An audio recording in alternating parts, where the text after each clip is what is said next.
Hadirin yang berbahagia, selanjutnya orasi ilmiah Profesor Dr. Haji Badruzzaman M. Yunus LC.MA disilakan.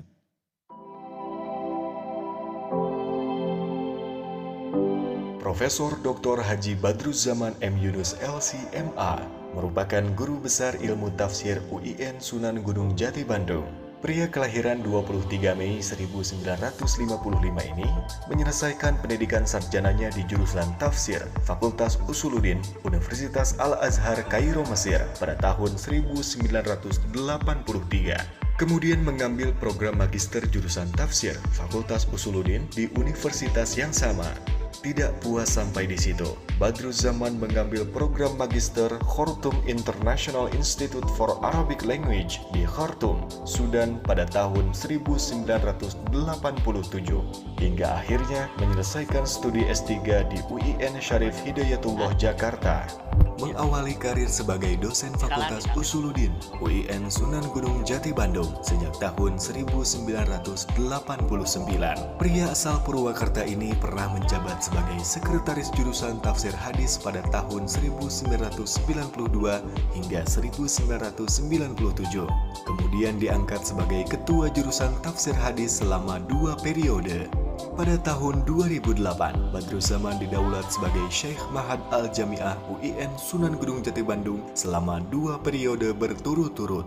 Menjadi Kepala Pusat Bahasa pada 2013 hingga 2015. Hingga akhirnya dipercaya sebagai Direktur Mahad Al-Jami'ah UIN Sunan Gunung Jati Bandung pada tahun 2015 hingga 2019. Selain aktif dalam bidang akademik, pria yang dikenal nyentrik ini juga aktif dalam bidang keorganisasian. Sejumlah pengalaman organisasi telah melengkapi rekam jejak hidupnya, antara lain Ketua Komisi Fatwa MUI Jawa Barat dan Ketua Harian LPTQ Jawa Barat. Bismillahirrahmanirrahim. Temuan saya di dalam ilmu tafsir adalah sebagai berikut. Yang pertama, tentang tafsir dari segi sumbernya. Tafsir bil masur itu dibagi kepada 2. Yang pertama, tafsir bil masur murni atau bahasa Arabnya at-tafsir bil masur al-mujarrad. Kemudian yang kedua, tafsir bil masur campuran dengan ra'yu atau at-tafsir bil masur al-makhlut bi ar-ra'yi. Tentang tafsir bil ra'yi juga ada 2. Yang pertama, tafsir bil ra'yi murni, yaitu at-tafsir bil ra'yi al-mujarrad, dan yang kedua, tafsir bil ra'yi yang campuran atau at-tafsir bil ra'yi al-makhlut bi al-asad. Itu yang pertama. Kemudian tentang metodologi tafsir, saya bagi menjadi 2. Yang pertama, metode umum, dan yang kedua, metode khusus. Metode umum sebagaimana yang digagas oleh Dr. Said Al-Qumi, yaitu ada 4: tahlili, ijmali, muqaron, dan maudhu'i. Sedangkan masing-masing mufasir menggunakan metode khusus. Terserah kepada masing-masing mufasir itu sendiri, bisa sama dan bisa berbeda. Kemudian yang ketiga, tafsir ditinjau dari segi ittijah atau corak. Itu saya bagi kepada 2. Yang pertama berdasarkan latar belakang si mufasir itu sendiri, dan yang kedua berdasarkan tujuan si mufasir itu sendiri. Itulah 3 temuan saya di dalam ilmu tafsir. Assalamualaikum warahmatullahi wabarakatuh.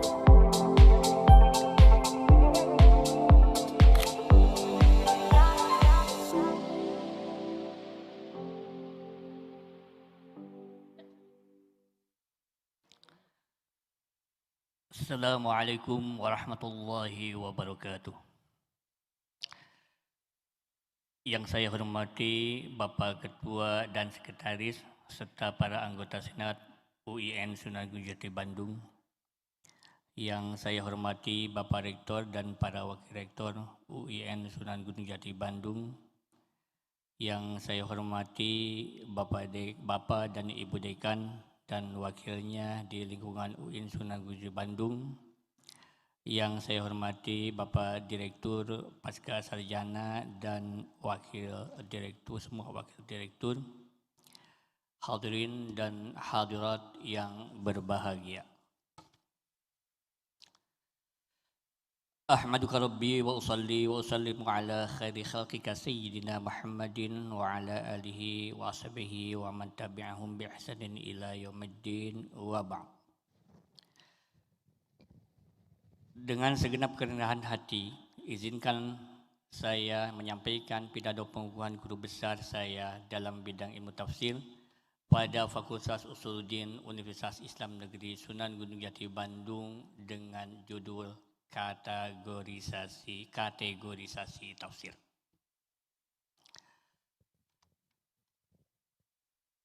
Ilmu tafsir adalah kumpulan teori tentang tafsir Al-Quran. Menurut temuan saya, teori-teori tersebut tidak akan keluar dari 3 bahasan pokok, yakni teori yang berkaitan dengan sumber tafsir, metode tafsir, dan corak tafsir. Beberapa pengembangan yang dilakukan oleh pengkaji tafsir belakangan ini dapat saya pastikan tidak akan keluar dari 3 kategori di atas. Bapak Rektor dan hadirin yang saya muliakan, perbedaan pendapat dalam kajian ilmu keislaman memang bukan hal yang baru, bahkan itu lumrah terjadi. Yang menjadi persoalan saat perbedaan pendapat itu kemudian melahirkan ketidakseragaman penggunaan istilah teknis yang berkaitan dengan kajian inti sebuah ilmu. Hal itulah yang kemudian mendorong saya melakukan kajian lebih dalam guna menemukan kajian yang lebih matang pada penggunaan istilah teknis di dalam ilmu tafsir. Harus diakui bahwa belum ada kesepakatan untuk terminologi beberapa istilah di dalam ilmu tafsir, sehingga terjadi inkonsistensi penggunaan istilah seperti istilah al-manhaj sering dipakai sebagai al-ittijah, bahkan untuk pemahaman al-uslub pun terkadang istilah yang digunakan adalah al-manhaj. Merujuk pada beberapa literatur ulumul Quran, yang dimaksud dengan sumber tafsir adalah sumber-sumber yang dikutip atau dirujuk oleh para ahli tafsir dan diletakkan dalam kitab tafsir mereka, bukan berupa pandangan pribadi mereka dalam susunan Al-Quran. Pada kenyataannya, masih ada kerancuan dalam pemahaman tentang sumber tafsir, di mana ada yang menghubungkan sumber tafsir dengan pelbagai pandangan dan persoalan yang dikemukakan mufassir saat menafsirkan Al-Quran. Padahal pandangan dan persoalan yang dijadikan sandaran pada ahli tafsir dalam menafsirkan Al-Quran seperti pemikiran tentang ilmu kalam, ilmu fikih, ilmu balaghah, sejarah dan lain sebagainya bukan sebagai sumber tafsir, melainkan termasuk pada persoalan yang mempengaruhi mufassir, sehingga ia menempuh cara tertentu atau memiliki kecenderungan tertentu dalam menafsirkan Al-Quran.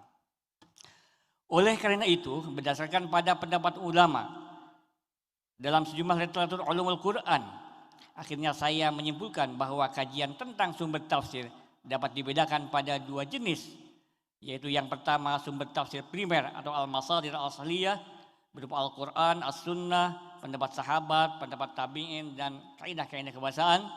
Kedua, sumber primer, sumber sekunder atau al-masadir al-sanawiyah, yakni kitab-kitab tafsir yang dijadikan rujukan atau bahan bacaan dari seorang mufassir. Penafsiran Al-Quran yang berdasarkan dari sumber-sumber asliyah dan sanawiyah dalam realisasinya dapat terbagi ke dalam 2 kategori tafsir, yaitu tafsir bil ma'thur dan yang kedua tafsir bil ra'yi. Jika para ulama terdahulu hanya terhenti pada 2 kategori tafsir di atas, maka saya menemukan bahwa pada realisasinya tafsir bil ma'thur terbagi kepada 2, yaitu tafsir bil ma'thur murni atau dikenal dengan at-tafsir bil ma'thur al-mujarrad, dan yang kedua at-tafsir yaitu yang benar-benar mengambil sumber penafsiran dari Al-Quran dan As-Sunnah. Dan yang kedua tafsir bil ma'thur yang bercampur dengan ra'yu atau al-makhlut bil ra'yi. Hal itu dengan asumsi bahwa sekalipun dalam tafsir bil ma'thur tetapi tetap membutuhkan akal atau ijtihad dalam pemikiran dalam penafsiran. Selain hal itu di atas, saya juga menemukan bahwa tafsir bil ra'yi sebagai hasil penafsiran Al-Quran dengan menggunakan ijtihad terbagi kepada dua, yaitu tafsir bil ra'yi murni atau tafsir bil ra'yi al-mujarrad. Maksudnya mufassir menggunakan akal secara murni dalam menafsirkan Al-Quran, dan kedua tafsir bil ra'yi yang campur dengan ma'sur atau tafsir bil ra'yi al-makhlut bi al-ma'sur, yakni mufassir menggunakan akal sebagian basis penafsirannya, tetapi kerangka dasarnya ia tetap mengambil dari riwayat Al-Quran, As-Sunnah, pendapat sahabat, pendapat tabi'in. Yang harus diingat adalah penafsiran terhadap Al-Quran dengan menggunakan ijtihad harus didukung oleh perangkat keilmuan yang kuat, baik dari segi ilmu bahasa, ilmu tafsir, ilmu hadis, dan ilmu lain sebagainya. Ada dua lagi temuan saya tentang metode dan tentang ittijah atau corak yang tadi sudah ditayangkan di dalam tayangan ini, dan pada mimbar yang mulia ini tidak sempat akan saya sampaikan karena keterbatasan waktu, dan insya Allah apa yang saya temukan tentang kategori tafsir ini akan saya jadikan sebagai mazhab tafsir di UIN Sunan Gunung Jati Bandung ini, khususnya di jurusan IAT Fakultas Usuluddin UIN Sunan Gunung Bandung dan IAT Pasca Sarjana UIN Sunan Gunung Bandung, agar supaya semua mahasiswa itu bisa seragam ketika mengkaji tafsir dan keilmuannya. Hadirin dan hadirat yang berbahagia,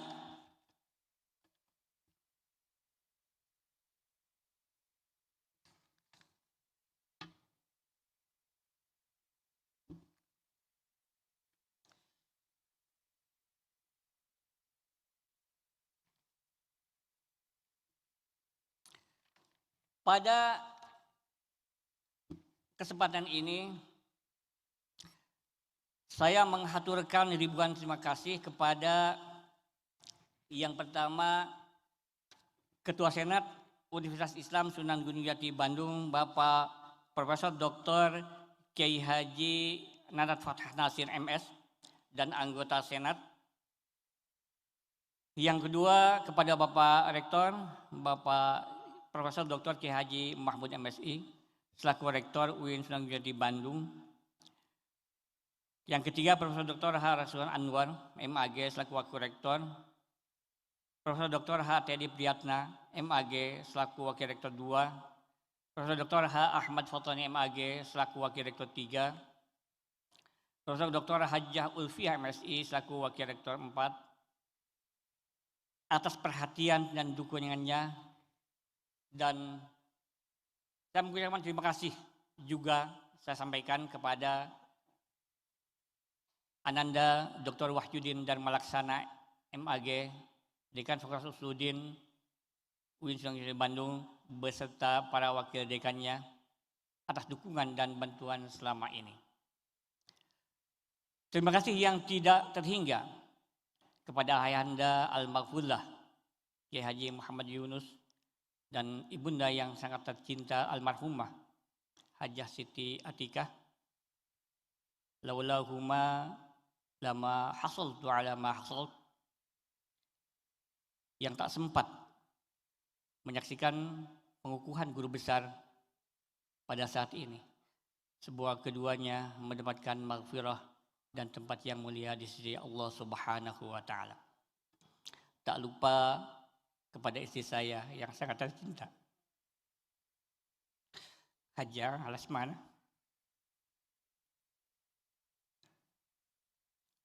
satu-satunya adik saya. Hajah Yayuh Badriyah yang tidak sempat menyaksikan momen yang sangat bersejarah ini. Anak-anakku tercinta, Ahmad Samau'al, Katrin Nada, dan si bungsu Asmahanur Sahra, dan menantu saya Imam Indradi Ramadhan, serta para sahabat yang tercinta. Tanpa doa dan dukungan mereka, saya tidak akan berdiri di tempat yang mulia ini. Ini barangkali yang bisa saya sampaikan. Mudah-mudahan jabatan guru besar yang saya terima ini hanyalah berkah dan kehendak Allah Subhanahu wa Ta'ala. Dan mudah-mudahan segala apa yang saya lakukan ini termasuk ke dalam kategori pengabdian saya kepada Allah Subhanahu wa Ta'ala. Semoga saya diberi kekuatan mengemban amanah ini dan tergolong ke dalam hamba Allah yang selalu bersyukur. Dan terakhir sekali, saya minta doa kepada semuanya.